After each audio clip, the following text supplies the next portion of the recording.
开始推理吧体验版游戏规则：每期6个玩家将分为4个嫌疑人和2个推探进行探案。真凶隐藏在嫌疑人中，真凶的任务是隐藏自己的身份，不被其他玩家发现。仅有案件真凶可以说谎。值得注意的是，本次加入新玩法。作为真凶的玩家，如果通过某个考验，则他可以在2位推探之中选择一人，将其黑化为 X。X 的任务是在接下来的探案过程中努力帮助真凶逃脱。游戏胜利条件：探案结束后，玩家进行真凶投票。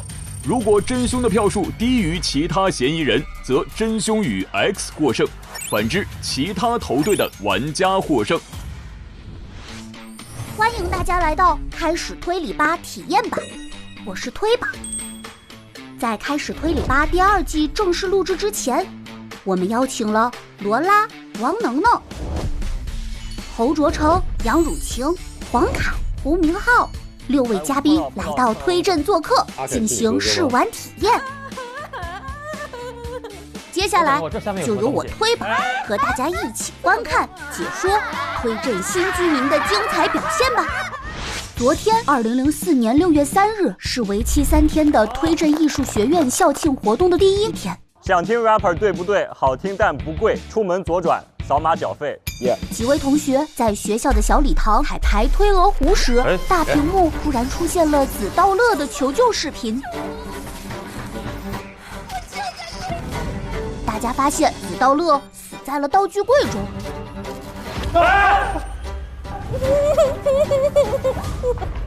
随后在推探的搜查中，无人的琴房出现了第2位死者 TYP。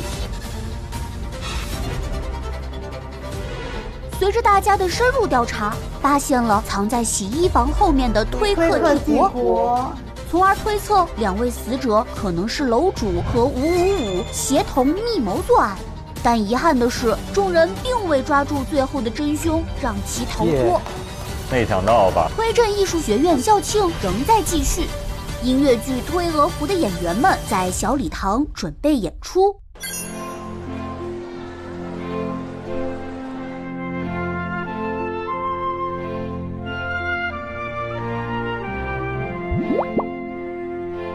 死人了！就在推鹅湖即将开演时，大家被小肖同学的声音吸引到了后院。死人了！小肖告诉大家，瑞斯拜死在了宿舍楼的天井里。瑞斯拜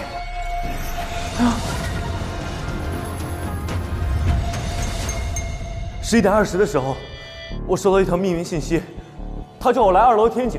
我刚一到2楼，然后我透过玻璃窗就看到瑞斯拜躺在地上，然后我从2楼的玻璃窗又看到1楼的门上全是胶带，然后我下楼，我发现由于胶带的原因门推不开，我又去那边小卖部拿了一把美工刀，然后我顺着门缝把胶带划开，我进来之后他就已经没气儿了。这真跟我没关系。这样，我是唯一选修过法医专业的学生，我去拿实验工具。好，你们等等我。好，你快点。保好案发现场。好嘞。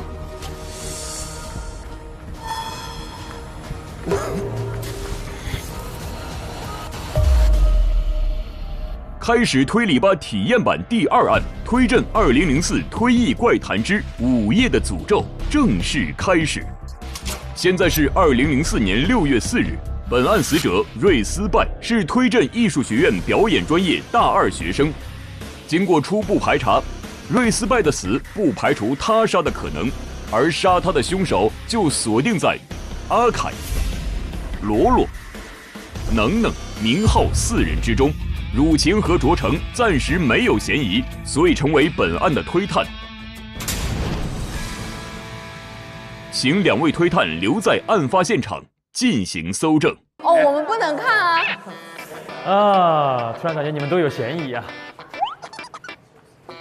Have a good time 头着地。哎，他兜里有东西。我该死！是打印的。哎呦！脚手架高度6米。6米。哦，他有可能就是从上面摔下来的，但是不排除他是被人推下来的。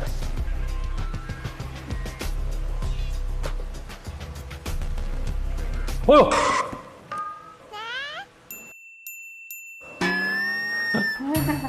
这写着这个标志就是不可以打开的，但是老师在里面。那他那个手机上有没有其他信息？我看你手机。凶手是10点10分。我是小卖部的小薇，我同事查了宿舍楼门口，就是小卖部门口的监控。突然出现的小薇同学给2位推探提供了一个线索，于是2位推探来到小卖部进行查看。应该是这个，这电脑这儿有一个与推役小卖部店长的对话框。2位推探在案发现场搜证结束后，将4位嫌疑人带来了动脑堂进行问询。这里表面是药铺，实际上是推镇的办案中心。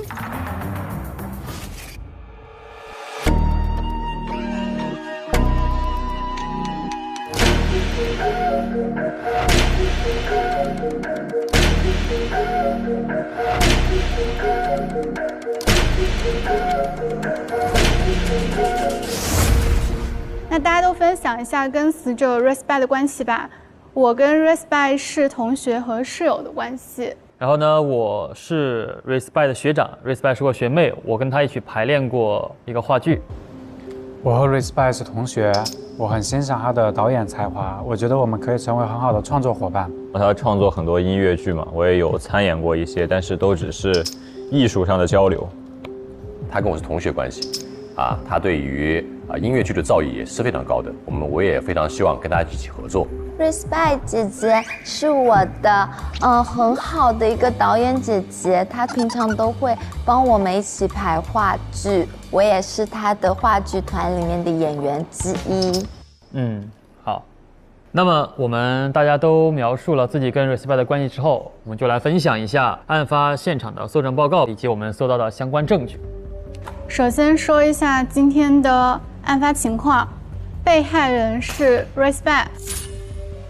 案发的时间是在6月4号的早上11点40分，案发的地点是宿舍楼天井。我们在现场发现的证据，首先是由小肖同学提供的专业的尸检报告。对，尸检报告可以大家看一下。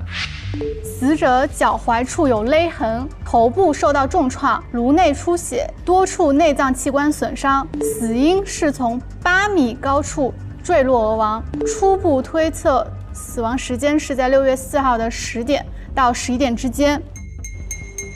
那我就要问问大家了，今天10点到11点之间，各位都在干嘛呢？推探第一时间就询问了大家在10点到11点之间的时间线，试图从中找出不寻常的端倪。没想到4位嫌疑人在10点半之后都两待在一起。10点半的时候，我就去找我妹妹罗罗，想着去教妹妹唱段，因为我们不是都要排练《退儿湖》嘛。10点半到11点，阿凯和罗罗在学校前庭，2个人从聊天演变成吵架，罗罗还吵哭了。而明浩和能能10点半到11点15一起在形体房加练魔王大战王子的动作戏。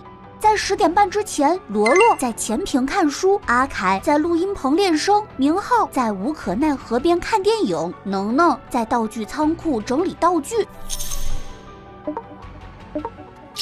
所以目前10点半到11点之间基本上都是有互相证人可以证明的，但是10点到10点半目前都是空的。由于10点半到11点之间4个嫌疑人两待在一起，所以推探初步怀疑作案的更大可能性在10点半之前。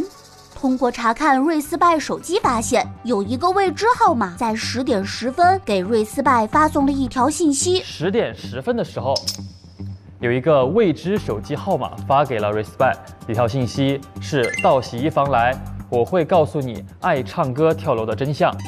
未知号码以告知爱唱歌跳楼真相的名义约瑞斯拜到洗衣房见面。然后我们在小卖部的电脑里发现了一点聊天记录，聊天记录中，小卖部的店员提到10点15，瑞斯拜进入了宿舍楼，说明15分时瑞斯拜还活着，很有可能是收到信息后前往洗衣房赴约。洗衣房是凶手约瑞斯拜见面的地方。我们现在其实可以把瑞斯拜的死亡时间，缩小为10点15至10点半。随后，推探又把目光聚焦到了坠亡高度。我们继续看一下这个尸检报告。法医推断是从8米的高处坠亡的。尸检报告给出的坠亡高度是8米，而现场天井中最高的施工脚架也仅有6米，所以中间有一个高度差。并且由于昨天爱唱歌同学跌落天井，学校已经把宿舍楼所有2楼以上的窗户都封锁了，不存在从宿舍楼高层窗户坠落的可能性。这就暂时留下了一个疑点：如何在并没有8米的天井让它从8米的高处坠落呢？推探还从死者尸体上发现了脚部勒痕和一张打印的字条，上面印着“我该死”3个字。接下来，卓成又分享了本案最大的疑团。根据小肖的证词，他在11点20分时接到匿名短信，让他去2楼。11点20的时候，我收到一条匿名信息，他叫我来2楼天井。然后他在2楼窗户看到天井里躺着一个女孩，并且天井门的内部被胶带封死了。随后他赶紧跑下来，发现推不开门，于是前往小卖部拿了美工刀，沿门缝划开胶带，才进到天井内，发现瑞斯拜的尸体。现场整个天井就只有一道门，并且这道门大家看到过是被封条从里面锁住的。然后其实非常有疑惑的一点是，如果凶手想制造一个坠亡的假象，那他为什么还要用胶条封住呢？会不会他其实想制造就是密室的那种感觉呢？就可能他就觉得那个 Respect 真的是自杀，不是他杀。对，他就想营造他自己贴完之后自己跳的嘛。对，因为他写的是我该死，但这个纸条可能是凶手捏造的，所以这是一个密室杀人案件。那上面呢？上面可以下得来吗？理论上是不可以的，因为后勤已经把2楼以上的窗户都封锁了。但2楼的窗户有没有破损？没有，就是打不开是吧？对，并且小卖部监控信息显示，整个10点到11点半期间，只有瑞斯拜和小肖出现过。那么凶手是如何消失在天井这个密室之中的？又是如何进出宿舍楼作案还不被小卖部监控记录的？因此，大家推测应该存在其他不经过宿舍楼门口的路，可以通往天井。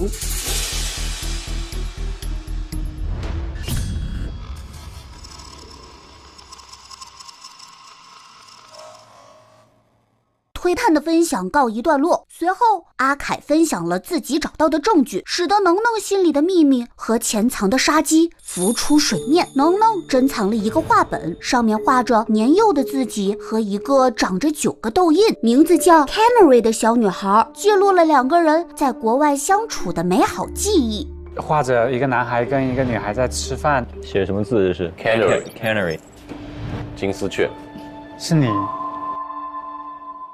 你居然知道这么小众的词啊！推菲尔铁塔7星米其林餐厅，很得意啊。所以是换你跟我了。对，是吗？能能。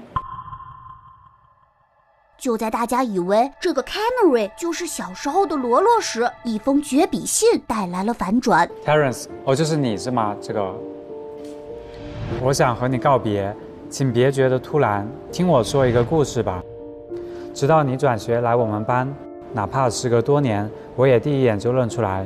只是我没想到你也会成为无视我的人群中的一员。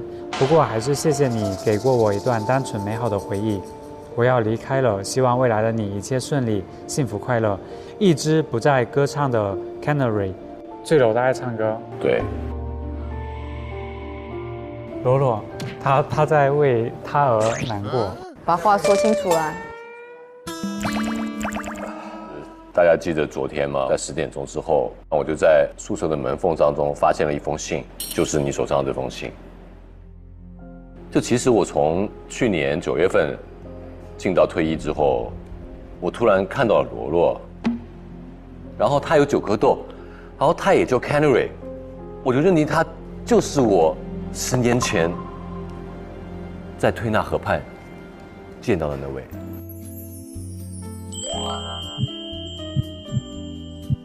替身文学，你把我妹妹当替身？哦，就是，但我心中依然有着对他的抱歉，同时有着对真实 Canary 的思念，因为他最后掉落天井之后送到医院，不治身亡，我心是非常痛苦的。原来能能和罗罗的爱情是起源于一场误解，而真正的 Canary 爱唱歌跳楼自杀了，已经跳楼坠亡了。能能悲痛欲绝时，收到了一段推克帝国上的匿名私信，私信讲述了学校里的恶女大姐大瑞斯拜是如何欺负爱唱歌的。瑞斯拜控票，导致爱唱歌成为退役之星投票中的最后一名。随后，爱唱歌被全校孤立，当作透明人。推测由于昨天退役之星再度评选，爱唱歌担心自己仍然是倒数第一，无法继续忍受被隐性霸凌的痛苦，而选择了自杀。我就在那个晚上11点的时候，就在河边暗自神伤。在0点的时候呢，我收到了这条私信。以前一直对他很冷漠。你为什么对他很冷漠？因为同学们都叫我就远离爱唱歌啊，但没想到爱唱歌就真正的就是我以前那个 Canary。我觉得我的冷漠也间接的害死了他。所以你很恨 Respect？ 对，我其实恨 Respect。私信时间可以给我一张吗？是0点。0点。对。虽然 Respect 霸凌了爱唱歌，但是根据现场我们发现的手机短信说的是来洗衣房，我就告诉你爱唱歌跳楼的真相，所以肯定不是 Respect 把爱唱歌推下去的，对不对？ Respect 他其实也在找真相，查询爱唱歌跳楼的真相。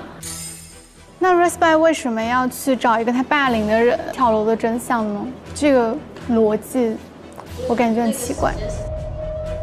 所以有可能爱唱歌和 Respect 之间有一些什么关系？应该不只是单纯的霸凌者。对。哦。而且有没有可能这个未知手机短信跟回能能说我知道真相那个人是一个人呢？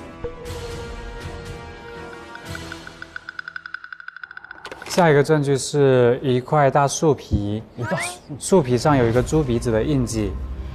其实我在12点之后收到私信之后，我回到宿舍楼的各个公共区域走一走，也散散心嘛。突然发现我的手机没带，所以说我又回到了文莱河边。找到了当下，我听到砰一声，就2棵树突然就倒了，然后此时我看到一个猪头怪在撞树，猪头怪在撞树。等那个猪头怪撞完树之后，我就在树下收集一些证据，就拿到了这块有着猪头鼻印的树皮，然后前面有一个恐龙怪，然后现在要出个猪头怪，我十分的诧异。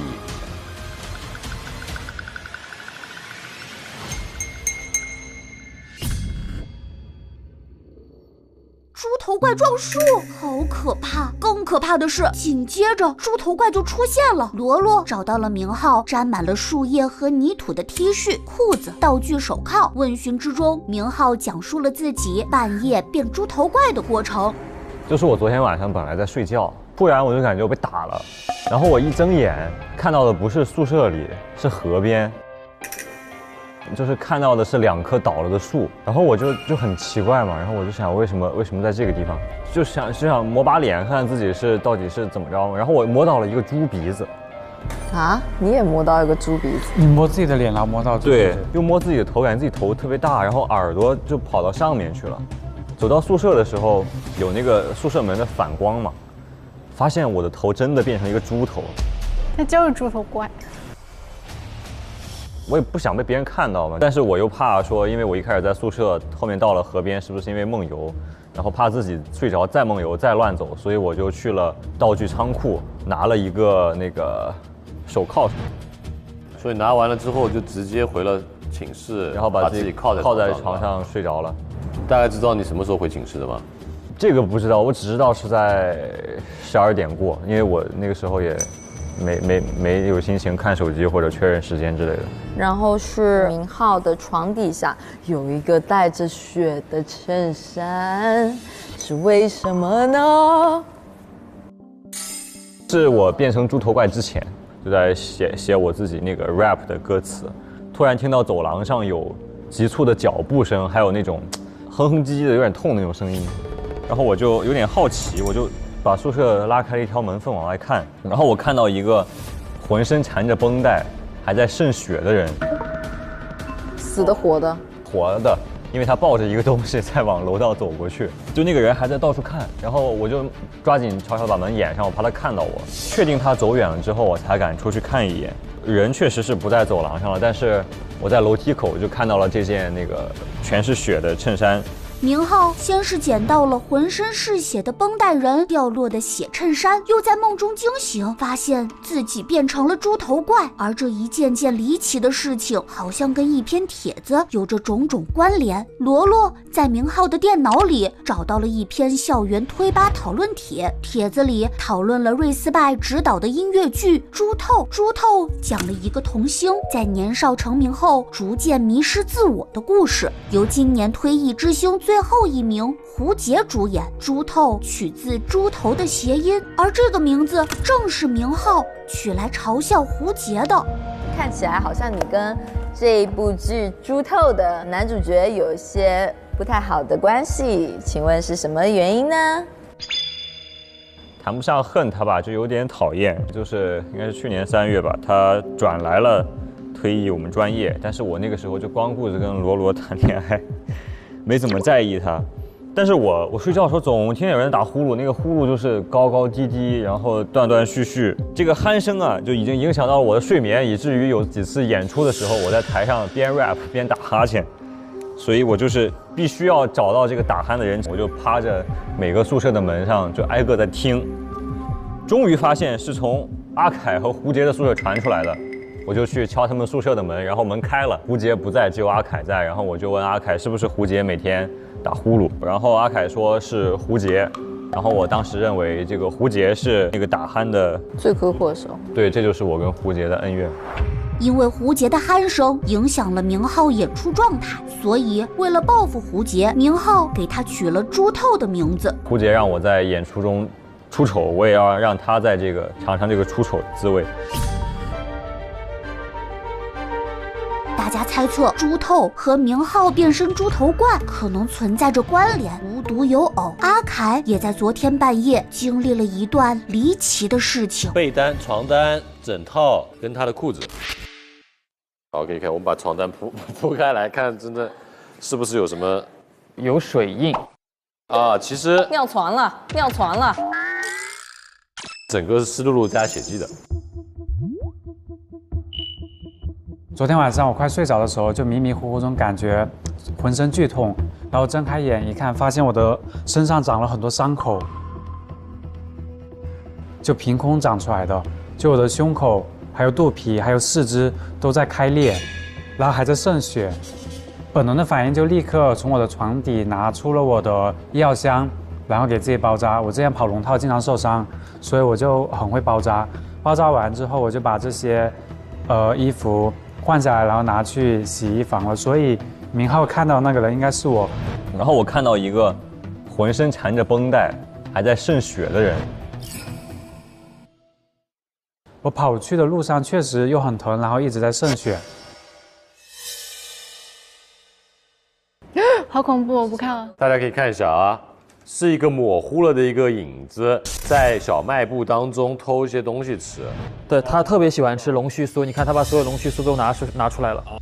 昨天不是10点半以后我们就各自分开了嘛，然后当时去前屏要练习一下推鹅湖的唱段，我看了一下时间，可能快到0点整了。这个时候我就准备回宿舍，然后回到宿舍，我刚迈进宿舍大楼，听见那边传来了稀稀疏疏、撕拉撕拉、咔嚓咔嚓的声音。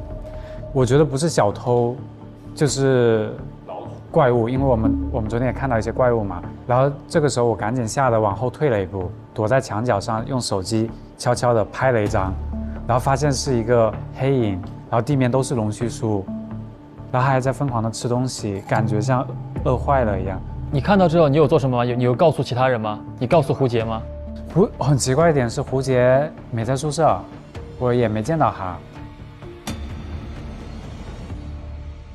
紧接着，能能又在校园推吧里发现了一篇第一高楼帖，一篇让胡杰从万众瞩目的童星变成了人人唾弃的帖子。帖子内容是有知情人对胡杰进行了全方位爆料，包括但不限于整容、鼾声如雷、私下辱骂粉丝、同时交往18个女友、耍大牌迟到、打架、好赌等等。大家怀疑阿凯如此关注这篇帖子，可能是参与了其中某个爆料。结果很快发现这篇帖子里所有的料都是阿凯爆的，而且还都是造谣。你有刮刮乐、路人甲乙丙丁的人账号，不是他有这些所有的这些假账号，然后背后写着整容，背后骂粉丝，同时交18个女朋友，好像不需要照证据了。现在说什么大家就，你个小黑子，你跟胡杰到底是有什么深仇大恨，在推吧第一高楼上面造谣他？我刚还问他有没有任何一个是他发的，结果全是他发的。笑死！来吧，小黑子。网暴就是你啊！原来，来吧，解释一下吧。6月10号，我在我们推正最新出刊的推正大瓜上看到一篇气炸我的新闻，说什么草根哪有童星好，史诗巨作，当面埋伏，疑似换男主。当时明明跟大导说好的男主是我呀，上面有鼻子有眼的说要换掉我，然后让胡杰去演，然后我就很生气，凭什么他被所有人爱着捧着，而我就被媒体作为捧他的一个工具？我想，既然所有人都觉得他光芒万丈，我就要毁了他，我要让他形象全无。所以在6月12号那天，我就注册了刮刮乐的账号，发了第一篇帖子，二次创作了很多，二次创作出了很多就是黑他的料，但这样我觉得可信度还不够高，我又注册了好多个账号，路人甲乙丙丁，然后并且我还去做了一些实锤的证据，就比如说那个黑他整容，所以我就去把照片给 P 丑。就那个辱骂粉丝，当时其实我有亲耳，就是我有听到他，就听到胡杰说帮一个人试戏，然后我就把前面的过程给忽略了，然后只留下了这一段他试戏辱骂粉丝的，然后音频放到网上去流传。打鼾那个也是我编的，其实那个鼾声是我。到后面其实有了这么多证据以后，就是很多人也看他不爽，然后也会去网上黑他。再到后面，其实黑料越来越多，热度越来越高的时候，我随便编一些都有人信。阿凯出于嫉妒，用无中生有的谣言重伤胡杰，然后出现浑身是血的怪象。类似的情况也发生在罗罗身上。罗罗从小就不爱吃龙须酥，昨天半夜却在自己毫无意识的情况下出现在小卖部狂吃龙须酥。第一个问题，好吃吗？蛮好吃的啊，就是脆脆的啊，咔哧咔哧，就如同他照片里拍到的时候那个时刻一样的。就照片里的那个拍到那个黑影就是你。Yes， 应该吧？其实我不确定，因为我记忆之中我不爱吃龙须酥。那你为什么那个时候会出现在那里呢？就是因为说我那天感觉很奇怪，我就是头昏昏胀胀，突然间就进到了小卖部里面，我就开始吃龙须酥。你是有意识的？我没有意识。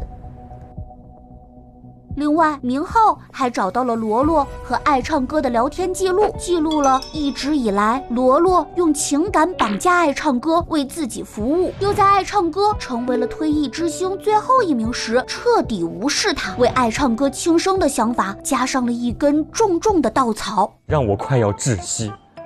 我要走了，再见。我不是这么坏的人。我一直只是喜欢跟爱唱歌姐姐就是住在一起，她平常都很照顾我，我觉得她就是我的真姐姐。那为什么去年你就跟她断掉联系了？大家知道学校里面有个不成文的规定吗？就是推艺之星的评选最后一名是不可以跟她说话的。我觉得罗罗跟爱唱歌关系，与其说是好，不如说是他把她当保姆。其实是的，你看穿了她本质。以及从罗罗昨晚陪宿管阿姨查寝的结果来看，所有人当时都不在寝室，但汝晴却说自己早早就睡了。为什么查寝的时候没有发现她呢？我的记忆里，我因为今天的演出嘛，其实我11点就睡美容觉去了。但是呢，罗罗刚刚说了，其实我并不在宿舍里，所以这个是我很诡异的点。我不知道是不是因为我也失去了我的意识。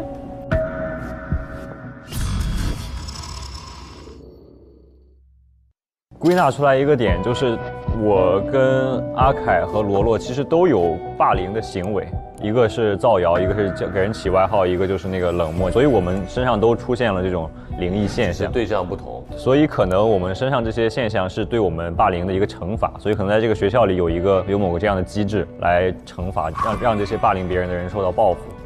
我知道，怎么了？你刚刚说他为什么改剧本？就是我是今天早上7点 ，Respect 把我叫起来问我说 ，O 不 OK 把白天鹅变成黑天鹅？他说会这样剧本更精彩，然后我同意了。昨晚爱唱歌死了，他是受到 Respect 的霸凌，对吧？对啊，就从白天鹅变成黑天鹅了，他改剧本了呀。所以是爱唱歌的附到了 Respect 的身上，有可能。可能 Respect 知道了爱唱歌跳楼是因为受到了他主导的霸凌。所以伪造成说 Respect 知道这件事情，然后觉得自己该死了，他自己跳下去了。但实际上是不是别人为爱唱歌复仇然后制造了这一起密室杀人案件？应该是的，合理。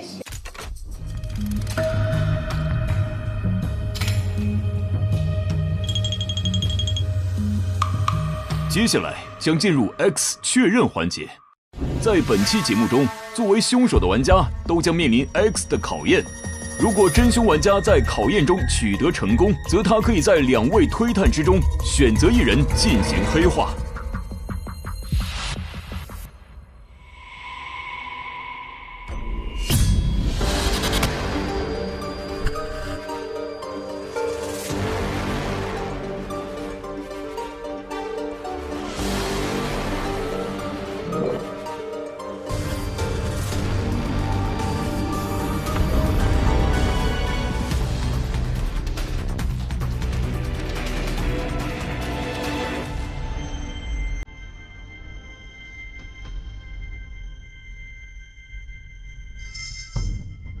一看就是。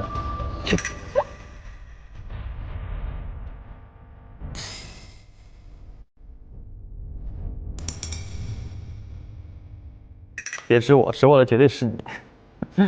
妻离子散局，也不一定是这个哦。感觉你今天状态跟昨天状态不太一样呢。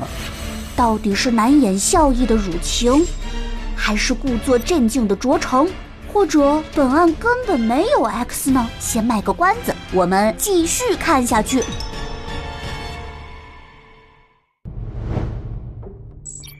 那我们去宿舍楼搜搜证吧，看看现场。要不先去我的寝室，因为我跟 Respect 是室友。往这边走，102。在推探汝晴的建议下，大家决定先从汝晴和死者瑞斯拜的宿舍102调查起。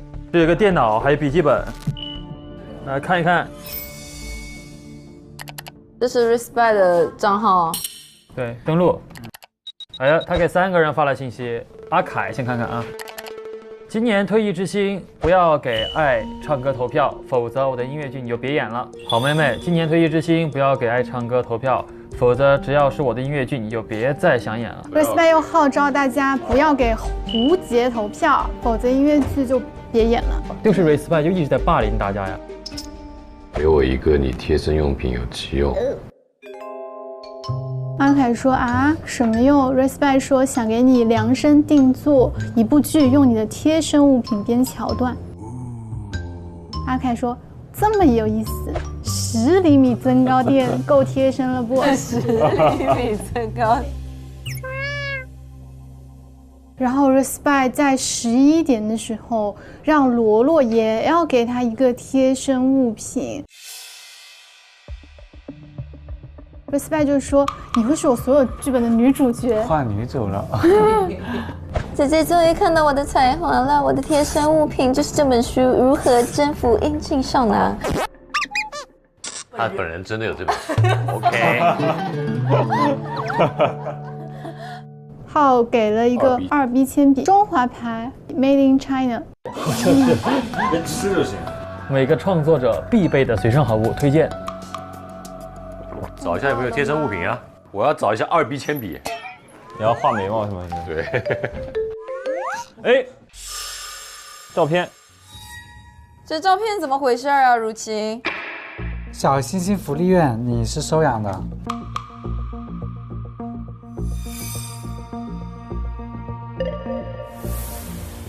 这是你的照片吗？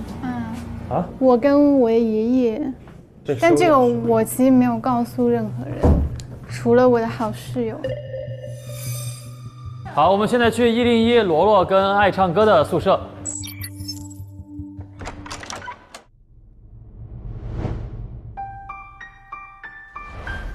都是爱唱歌的奖状。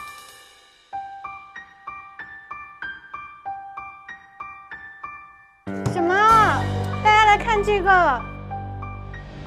如果你看到这段文字，代表你已经慢慢变异成校园怪谈中的怪物了。诅咒的方式就是将对方的贴身物品拿到夜间自习室的秘密神龛。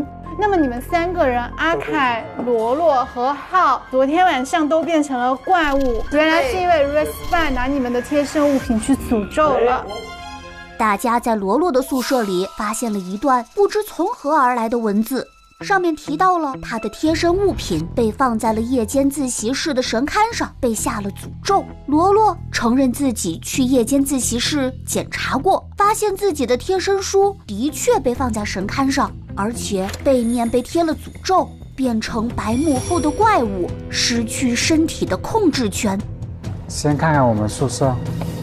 紧接着，大家又搜查了明浩和阿凯的宿舍，发现2个人跟罗罗遭遇了一模一样的事情。2004年，猪头人生食量剧增，用测代替所有回答。明浩被诅咒，增高鞋垫10厘米的，上面有字：浑身流血，痛不欲生，永远反复。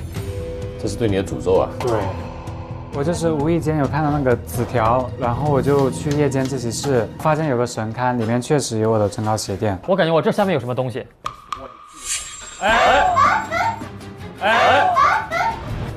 要止鼾贴，就是你啊，是我前面说了，你打鼾，我打鼾。感觉这个是一般的糖啊。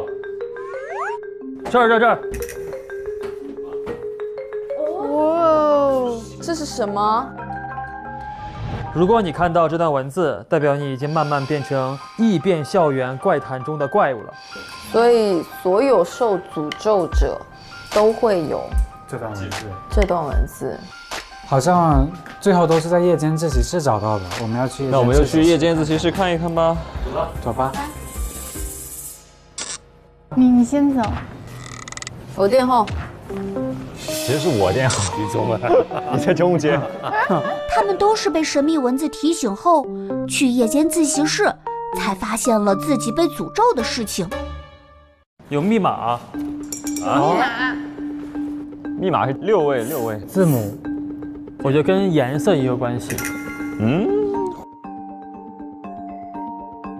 23351是绿、蓝、粉。会不会是绿是 green， 然后是 green 的第2个字母？对，是2，然后蓝是 blue。聪明。Run now， 现在跑。你现在跑。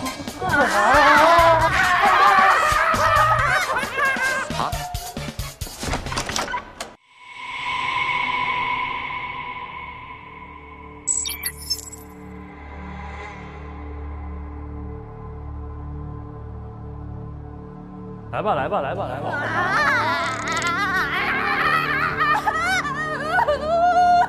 我也演吗？我要回家，我干嘛玩这个？这有蜡烛，有一个火柴。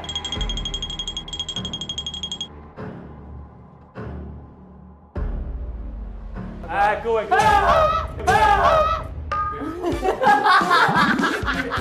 这边有张纸 ，OK。好，记住吧，一人找个位置坐吧，一人找个位置坐。那你坐我左边吧，那你坐我左边吧。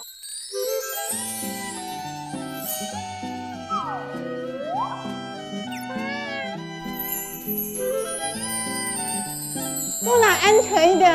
啊，这样子我就不能抓着我旁边能有个男的吗？我要拽一下。啊！那两个是开着的。哎呀，不要吓我，这个是安全的。读一下哈，坐在夜间自习室，把蜡烛放在桌上圆圈处后，灯光会熄灭。依次点亮蜡烛后，念出“推意怪谈”，废弃空间的大门就会打开。念出“推意怪谈”4个字。希望不要真的招来什么东西。Happy birthday to you, Happy birthday to you, Happy birthday to 左晨。对着白蜡烛许愿不吉利的。没有什么说顺序啊。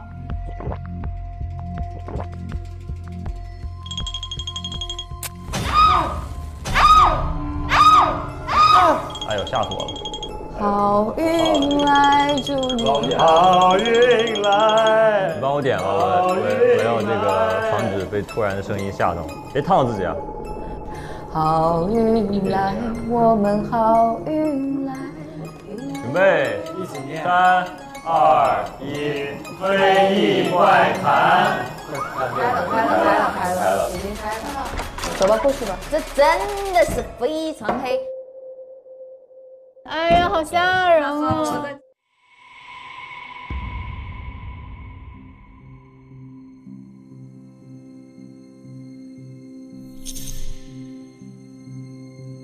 新年好呀！哎，那个门。祝大家新年好！我们唱歌，我们跳舞，祝大家新年好。Happy birthday to 左晨。等一下，走到一个门这儿了。咦，有一个灯灯。这啥呀？旋转门使用说明：由于年久失修，旋转门每次旋转的时候角度可能不同。哎，走了。哎，走了。好勇敢的浩。How old are you? Baby, see you again。如果害怕你就尖叫。那边的世界怎么样？好，持续发声音好吗？浩，你还在吗？浩，啊！哦，哇，这有一个骷髅啊！这有一个骷髅啊！骷髅？没有啦，他乱说，胡说八道。哦，毛线帽子。我先上去了。加油哦 ！See you。 See you。哎，谁呀？咱俩是一个。哎。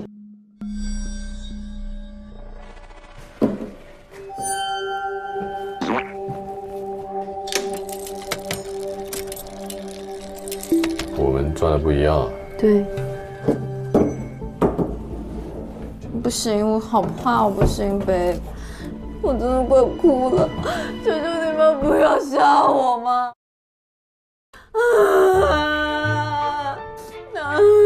你看吧，就在这里吧。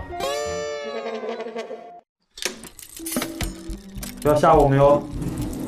哦，这里有个房间。啊，这什么？啊！走。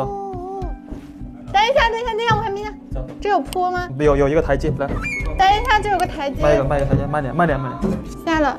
下来。走吧，走。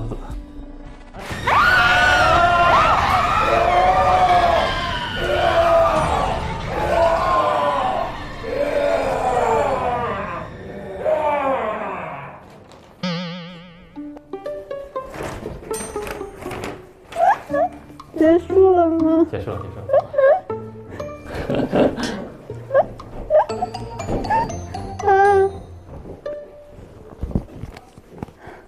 走吧，把那上面有个门，走出去。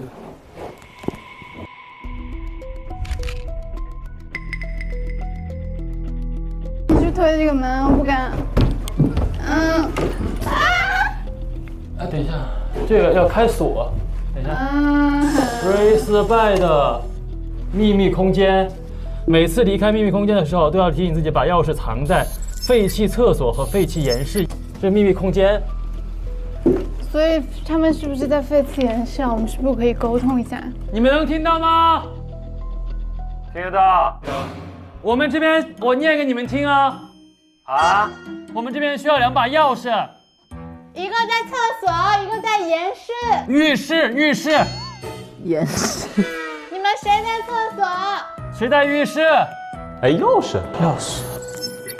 我们不敢去，真的不敢去啊！我们2个是怂蛋，我们是怂蛋组，一点都没开玩笑。我们现在走不动道，我脚软了，求了，真的。求了！我虽然说我2024年要变得勇敢一点，但不是勇敢在这里呀。罗，能能，你们那边有什么呀？我们不敢出去。走吧，我们去他们的那个。谢谢卓成。我们现在过来找。好的。辛苦了，慢一点哦。没事。我们这个真的很像什么，你知道吗？大龄惜命族。对啊。男子气概在今日全无，会不会有点难过？但没办法，我知道你是怕这个的，你能到这里已经很不错了。带血的纱布上面有一个帽子，这地上有根绳，这里有个绳，还有鞋，绳和鞋。是有人作案工具。但这玩意儿能单弄一个人吗？先都放这儿。他弄不了人，但他有可能关门。比如说胶带，你现在把它这样贴。对，我之前想过这种，但是你想，如果是本来是松松的贴，然后一弯，然后胶带啪拍上嘛，但是我感觉那样胶带会比较松松的，可能一撞就撞开了。但是他说他用刀才划开。哦。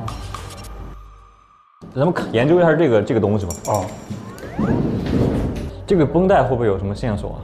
绷带要把它撕掉吗？可以试试。这它里面到底有没有东西啊？钥匙，真有耶！把这帽子带出去，这不会代表是那个猪头吧？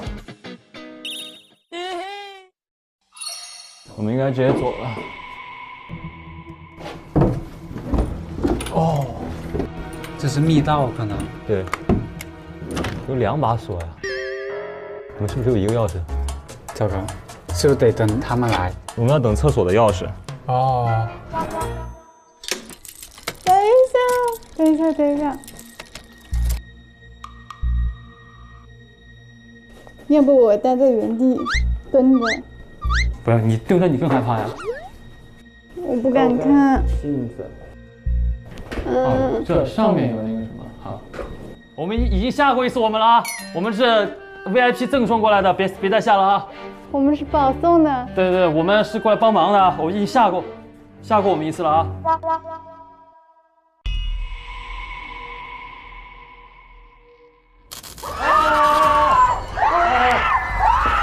别跑，我来了！别跑！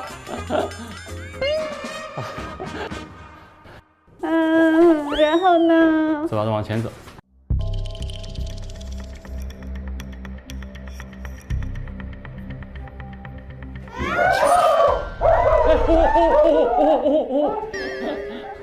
小心点，小心点，小心点。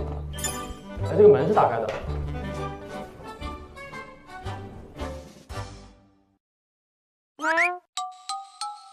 哎，我摸到厕所了，我摸到厕所了。你又没有摸到屎，你叫啥？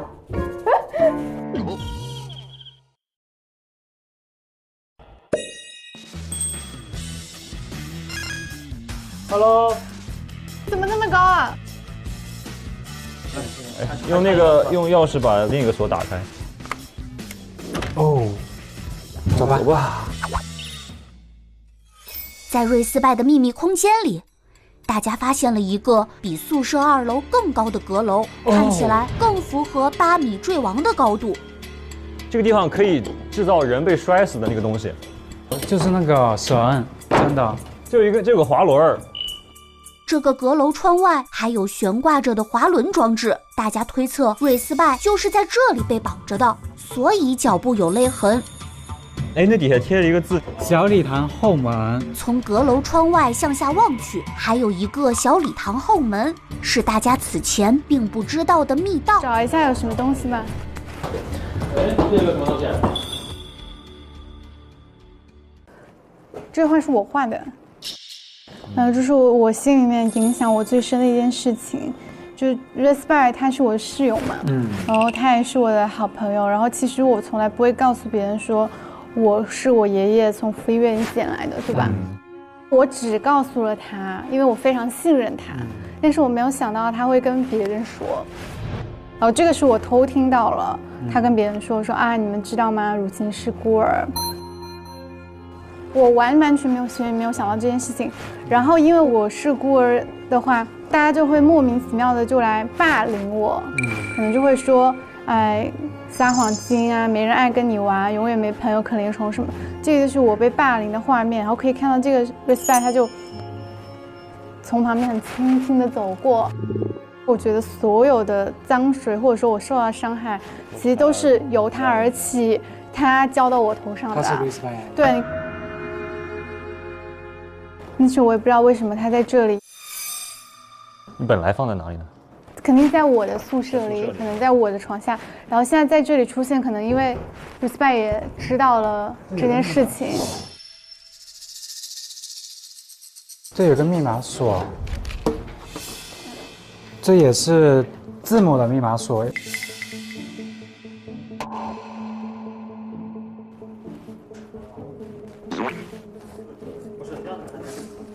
这里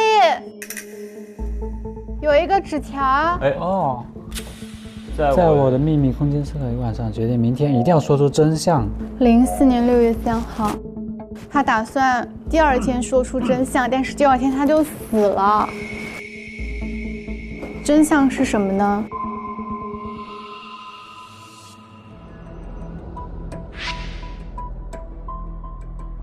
真相有可能，我们都觉得 Respect 在霸凌别人，那会不会也有可能 Respect 跟一个人合伙霸凌别人，然后 Respect 不想干了，想说，然后他同伙不愿意，或者有可能 Respect 被别人霸凌，要求他你一定得这么做。但这个带锁的盒子，大家却无法解开。但也有可能是 Money 啊，他如果是 E 的话，但是这有四个。 于是只能带着他与罗罗和能能会合。好，那我们就带走吧。Hello， 我们现在要去小礼堂。大家直奔秘密阁楼里发现的那个小礼堂后门的位置而去。果然，一道隐藏门藏在了墙上。这个吧。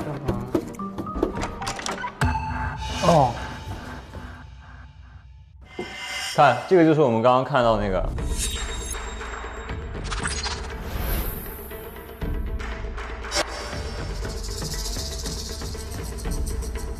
哦，那个吊绳。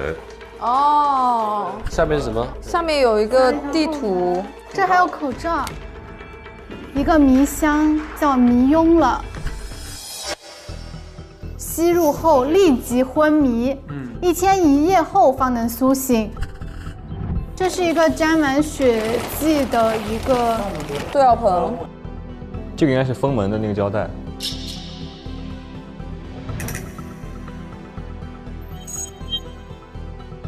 因为它这样，它人掉下来之后血就不会站到地上，就可以把这个塑料布处理掉，就可以那个。所以他其实是在这边死的。对，转移了他的现场。这有一个那个遥控器，说它可以滑轮收紧、滑轮放松。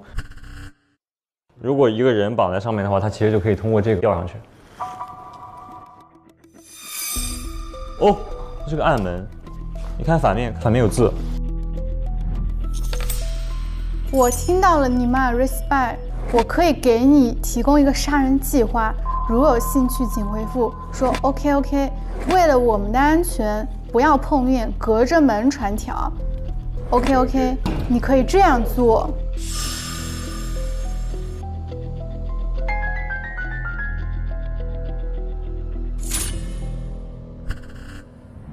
艺术楼天井是艺术楼的废弃空间，一定不会有人去，所以可以利用这个空间作案。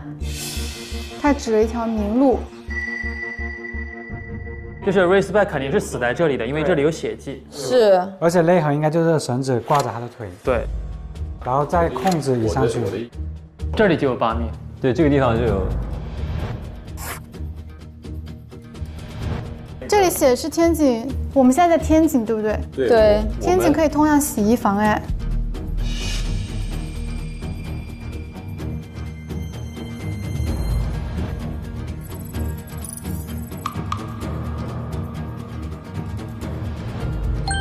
就是那个是安全出口，洗衣房的安全出口。所以我们可以通过这里走到洗衣房。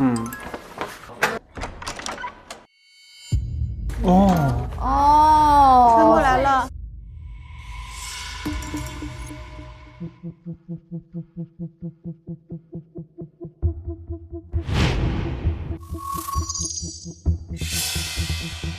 然后到这儿。然后是这样把它拖过来。目前大家已经一致认为瑞斯拜是被摔死在了小礼堂后门处，然后再通过洗衣房密道被运尸至宿舍天井中的。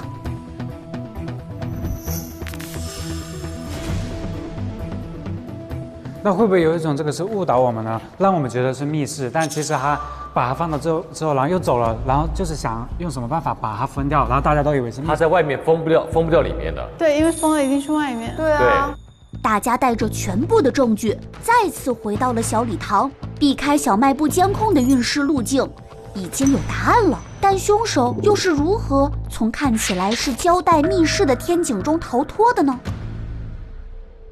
不是，这个胶带上有那个有东西还没有念，可承受数百公斤拉力，易被尖锐物品裁断及人力无法将强力胶带扯断，只能依靠利器，但利器上会留下胶带残痕。那就是这个就是封蒙的那个胶带吗？他说，如果用利器划开的话，利器上会留下胶带的残痕。那个刀呢？那个刀看一下美工刀有没有残的东西吧。刀上没有，真的没有，刀上真的没有。啊，所以就是假固定的是吧？那为什么小肖开不开那个门呢？哎，小肖没有推开，会不会是因为有人在里面顶着，然后他去拿刀的时候，那个人跑了？怎么跑掉？因为他通知小肖你几点来，他知道小肖在那个点一定会。11点20的时候，我收到一条匿名信息，他叫我来2楼天井。对。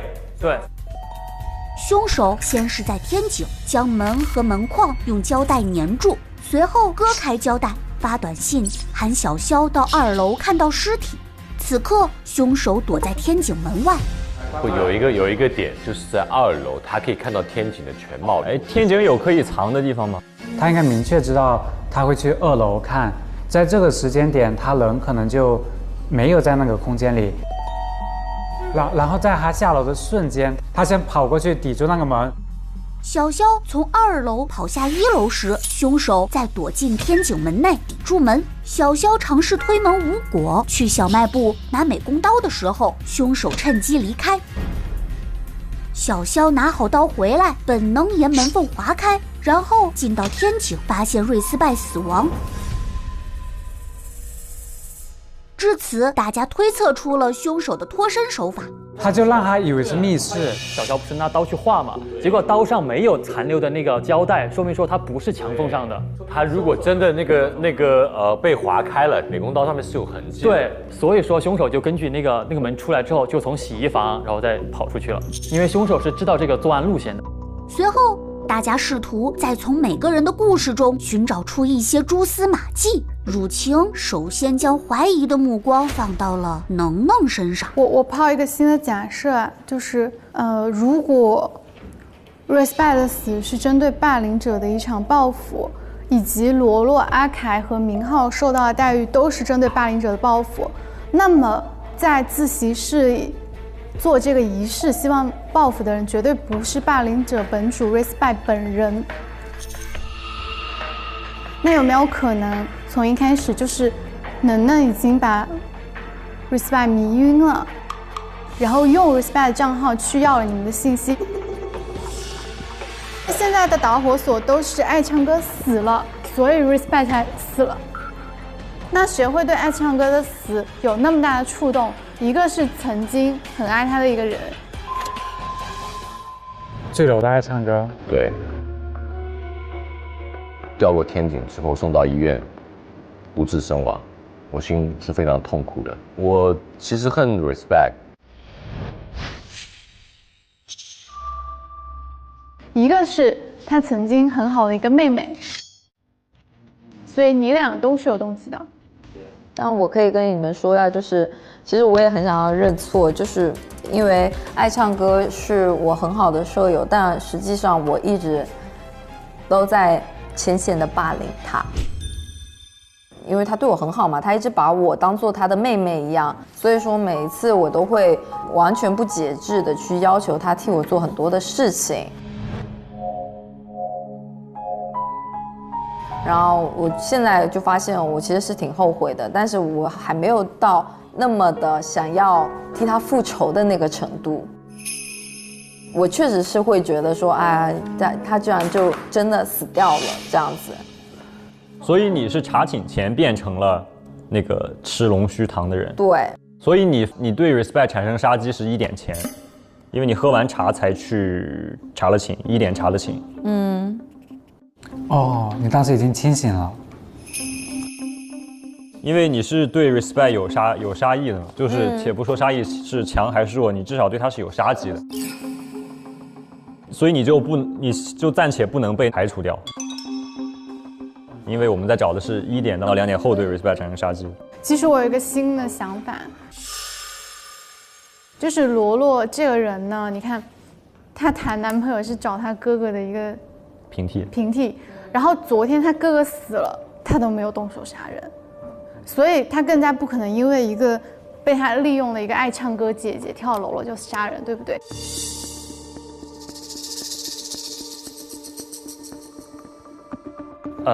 我是觉得通过时间线来盘的话，第一只有能有作案的时间跟动机。那我有杀人动机，的确的，但是我没有那个作案的那个很明显的。比如像道具也好，我这些东西没有根本没有时间准备。就是你只是想让他们3个接受到，就是霸凌别人的人接受到相应的惩罚。因为明浩是说别人像猪头嘛，所以说他看到了个猪头。阿凯是什么什么，然后罗罗是什么什么，都是一样的循环回来的。你把我的杀人的目的变成很广泛了。我其实如果有想杀人的动机的话，我只对 Respect。但是我对其他3个人是没有任何的一个，你只是为了单纯的报复。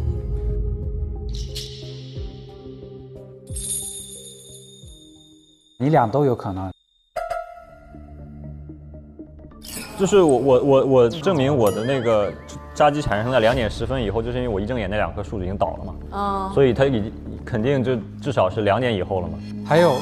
动机我们都可以撒谎，是可以撒谎的凶手。但是外面那个树为什么上面会有一个猪的头案呢？那就只能是能画上去的，然后用来骗明浩，觉得它是真的。我现在感觉，因为一开始动机最明显的就是他，到现在只有还是他的话，有点太那个了。而且你有点针对他，我现在觉得你有点像 X。你是 X， 你知道吗？一直在针对我。我也觉得你，我绝对不是 X， 应该是如晴。就是其实还有一个问题就是，为什么你知道那个 Respect 一直在霸凌你，为什么你还要跟他做室友呢？学校分的，不是很重要的是 ，Respect 也一直在捧我呀，而且 Respect 还把我捧成了退役之星啊。对啊，所以我杀他干嘛？是这样的，就是现在发生了一个点，就是你的画出现在了那个 Respect 的秘密空间里啊。所以呢？你说明你去过呀。所以呢？说明你就是帮凶呀。那退1万步，我是帮凶，我能帮谁呢？我为什么要帮他杀人呢？我觉得你一直在针对我。我也觉得太明显了。你很明显的 X。太明显了，不要相信。不 ，X 这个是铁 X 作证了，坐实了，就是你才像的 X 哎，你一直在保他好不好？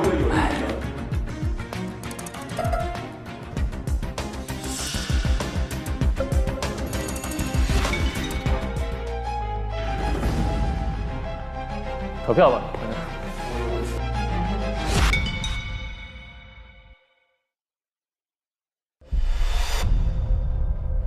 我觉得今天的凶手是能能，他伪装 Respect 的形象，去让所有的初级的霸凌者受到了惩罚，最后让中级的霸凌者 Respect 获得了死亡。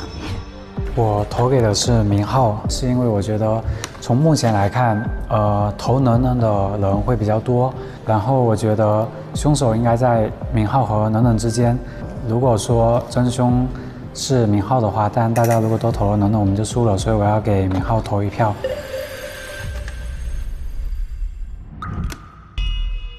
我今天投的人选是能能，然后能能是因为 Respect 校园霸凌了他曾经的一个爱慕对象，他心生不满，觉得不能够再让校园霸凌这回事再继续下去了，并且他用了一系列的操作，那些曾经的施暴者们也接受到了相应的惩罚。真凶的人选我选了能能。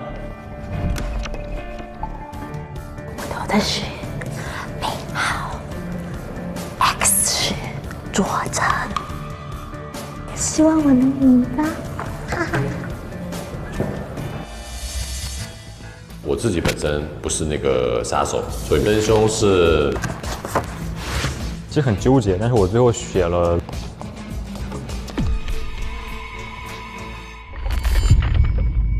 接下来将公布各位玩家的投票结果。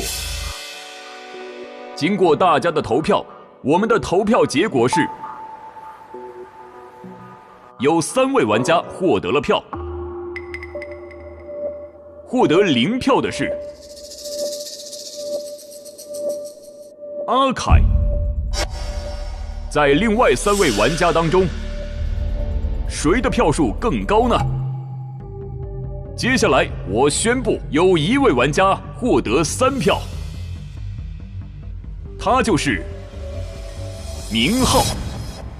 我的。我投给的是明浩，我投的是明浩。真凶是明浩。其实很纠结，但是我最后选了罗罗。那么大家锁凶是否成功呢？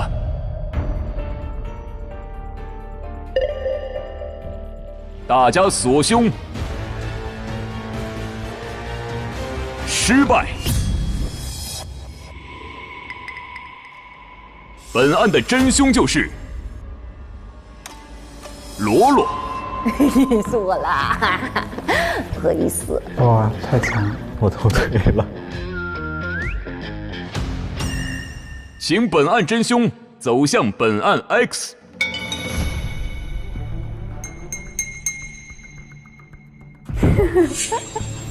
不是你吗？佐成。不是。What？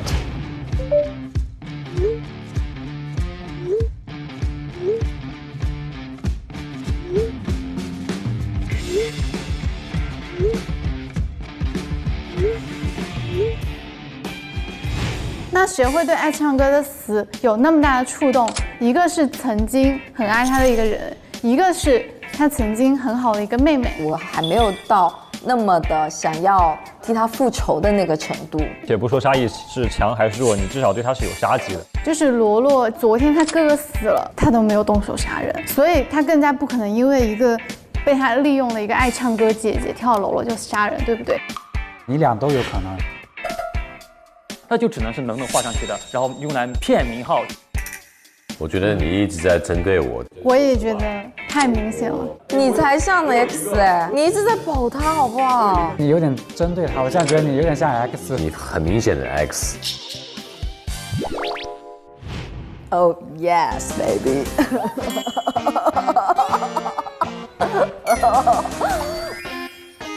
但我搞不懂你为什么一直在针对我。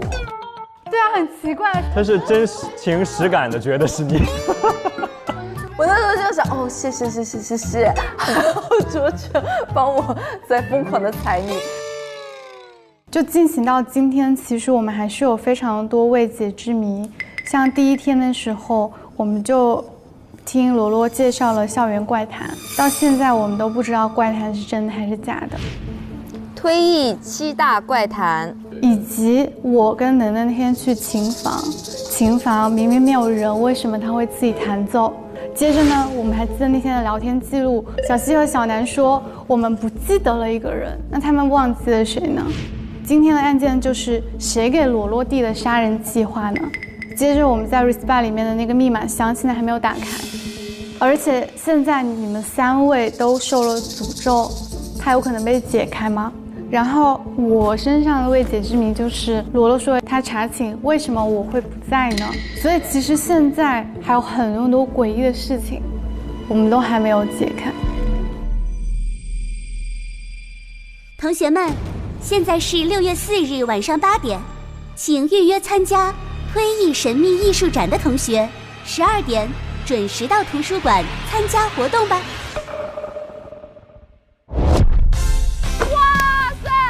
海力欧能！加油，哥哥们！还有情啊！出事了！这里是通往哪里啊？警告！检测到电梯内有6人。我们现在是5楼。那什么意思？要下去一个人。哎，不让下。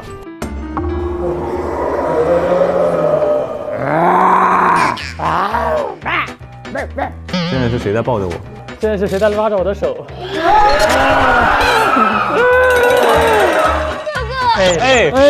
我是罗罗，你在哪儿？罗罗，能。哥哥们，我怎么又在这里呀？唱歌姐姐，她不是已经死了吗？我也不用跟罗罗和平分手了，他反正又是爱唱歌又是罗罗。很开心是吧？F 房间那个时候没有人，你去哪了呢 ？B 按钮是谁摁的 ？B 按钮是 A 摁的。F 按钮是谁按的 ？E。我摁哪个按钮？你告诉我。不是，你不用按。对啊，我本来就不用按。我们先排除透明人的话。不是，为什么排除透明？你错了，我不会相信。